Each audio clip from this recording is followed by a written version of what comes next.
Hello, Trisha Etheridge here on our YouTube channel, Dementia Empowerment, where I am here to provide you strategies, plans of actions that you can take, and a different approach with working with your loved one or your client if you're working in a facility with dementia, so that you and them may have the best life possible.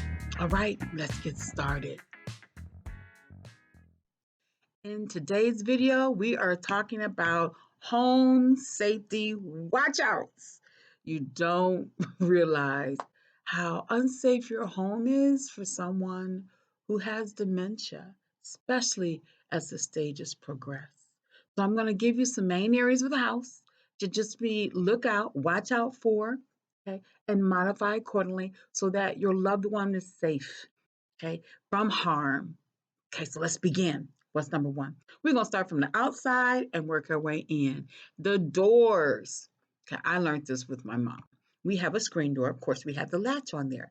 So maybe I go for a ride or I'm coming home from work. And this was the early stages. And she locks the screen door, obviously, because it's a beautiful day. She's got the door open. She wants to enjoy the air. Well, I come home, go, hi, Mom, I'm home. She'll come to the house, right? She's all excited. Hi. And she'll forget sometimes how to unlock the screen door. And then the frustration comes. It's like, oh, Mom, I'm going to run an errand. I'll come right back. I literally go around the block, come back, and go, hi, Mom, how are you? It's like, fine. This time, she unlocks the door fine. Okay, it's intermittent. But after a while, it's like, look, we're going to fix that. I tore that latch off. Okay, so get rid of the screen door latch, okay, because it's just not worth the drama, right? To try to go and then the frustration that they have trying to unlock the door for you, you can't get in because ours wasn't keyed. Okay, maybe you turn to a keyed one, but in either case, just be mindful of that.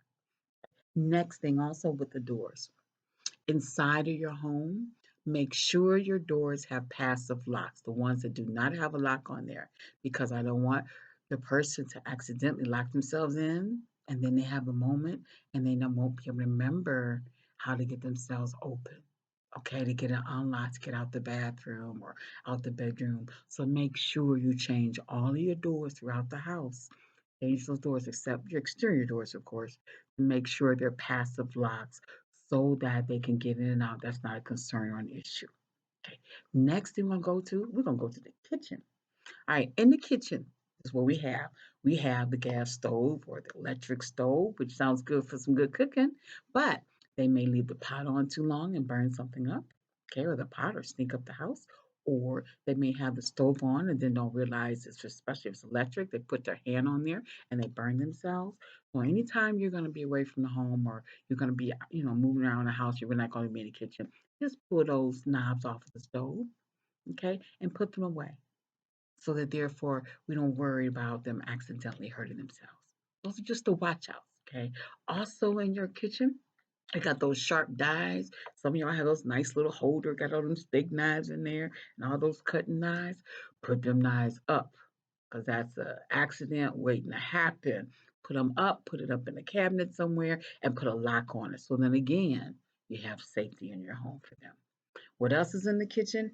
What else is in the kitchen? Well, you got the finger food that I like to put in the refrigerator. And make sure you keep your refrigerator cleaned out from old food. Look, I'm preaching to me on that one. I'm so bad about that. So make sure you maintain the refrigerator so that there's nothing in there that they can eat, and it ends up being spoiled, and they got sickness going on. Okay, that's one. Also, I suggest to get rid of all of anything that's glass because then if it's dropped, you don't have to worry about the glass breaking, possibly cutting them, right? If something drops in the container, it's plastic, okay, you got to clean it up, but you don't have to worry about any cuts, stepping on broken glass or anything else. Okay, so remove any glass and put it in plastic containers. That's one. The other thing that I used to do for my mom, because just like anybody, you get hungry sometimes and maybe you don't have food done or you're prepping or you're just in the middle of the day, you want a snack. I always had finger food. My mom liked tuna fish, so we cut the tuna fish up and make it and have a container with some tuna fish. She loved the watermelon in the summertime. Whatever like finger type foods that are there, put those there that are readily available. So if they're hungry, they can go in, they can see it, take it off, like, okay. And what we did also, sometimes you can put a label like tuna fish. It's amazing how dementia works. They may not be able to articulate the word, but yet they can read that it says tuna fish and grab the tuna fish and open up the container. Body is amazing. But do that. So that'll be a support for them and for you.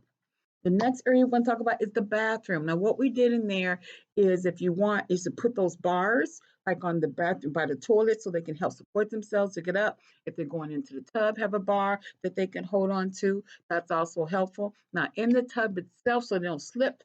Okay, get those little stickers that you can put in the tub to kind of make sure the tub isn't slippery so they don't fall.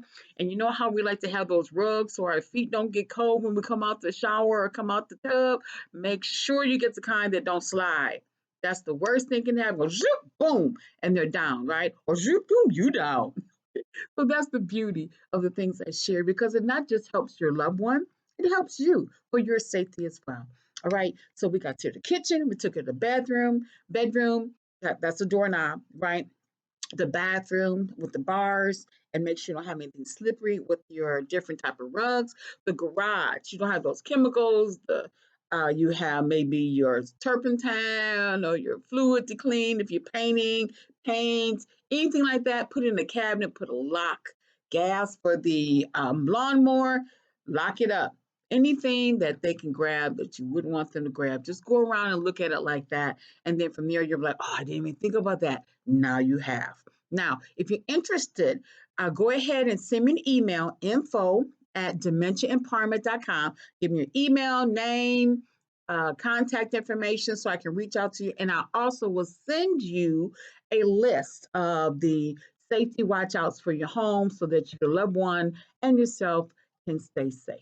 Take care. Enjoy this day. If this resonated from you, push the like button.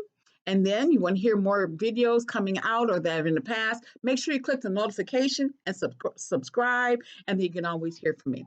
If you need support, I do provide that. I do consulting for organizations as well as for families so that we can give you strategies that actually are practical and actually work, and you can see the difference and not just your lives, but you see it in your own. Okay, enjoy this day of life. Take care. Until later.